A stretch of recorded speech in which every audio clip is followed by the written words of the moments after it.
प्राचीन अयोध्या के महान राजा दशरथ ने पुत्र प्राप्ति की तीव्र इच्छा से एक भव्य यज्ञ का आयोजन किया, जिसमें पुजारियों ने पवित्र अग्नि प्रज्वलित की और इसके दिव्य फलस्वरूप उन्हें 4 वीर पुत्रों का आशीर्वाद मिला: राम, लक्ष्मण, भरत और शत्रुघ्न। भगवान राम, जो सबसे बड़े पुत्र थे, धर्म, न्याय और मर्यादा के प्रतीक बने। उनका बचपन राजसी वैभव में बीता, जहां वे अन्य राजकुमारों संग शस्त्र विद्या, धनुर्विद्या और वेदों शास्त्रों का गहन ज्ञान प्राप्त करते हुए बड़े हुए।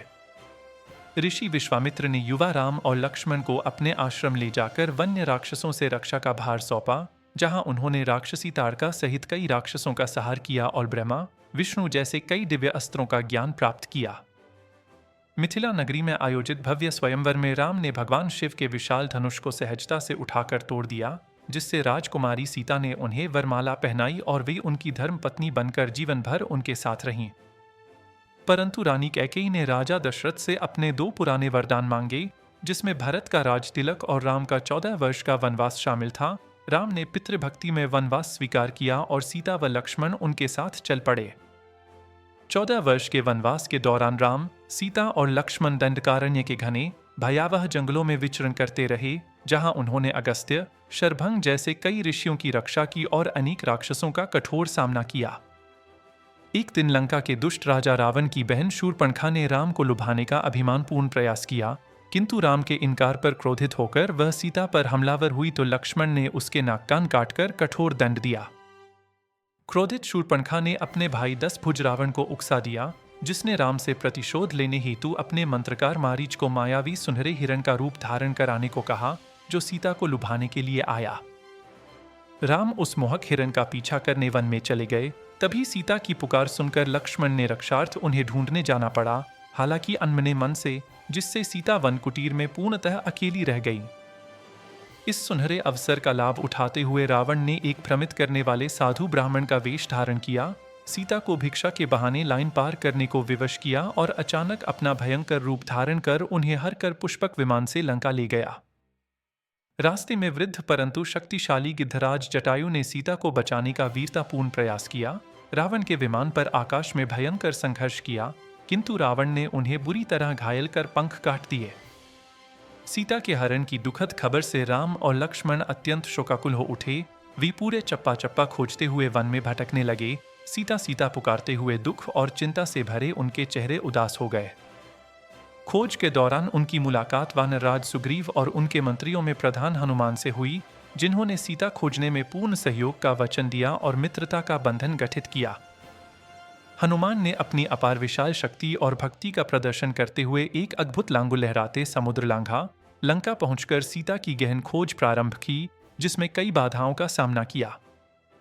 अंततः हनुमान ने अशोक वाटिका में उदास सीता को खोज निकाला, उन्हें राम की चिन्हित अंगूठी देकर आश्वस्त किया, राम के आगमन का विश्वास दिलाया और उनकी मनोबल बढ़ाया। लंका में संदेश पहुंचाने से पूर्व हनुमान ने भयंकर तबाही मचाई, राक्षस योद्धाओं का संहार किया, लंका नगरी को अपनी पूंछ में आग लगाकर जला डाला, जिससे रावण का दरबार हिल उठा। हनुमान लौटकर राम को सीता के निवास स्थान और स्थिति का विस्तृत समाचार दिया, जिससे राम के मन में नई आशा जगी और विशाल वानर भालू सेना ने लंका पर चढ़ाई की पूर्ण तैयारी प्रारंभ कर दी। लंका पहुंचने हेतु वानर सेना ने नलनील के नेतृत्व में समुद्र पर एक अपार विशाल सेतु का निर्माण किया, जिसे राम सेतु कहते हैं। पर्वत वृक्ष ढोकर दिनों में इसे पूरा किया।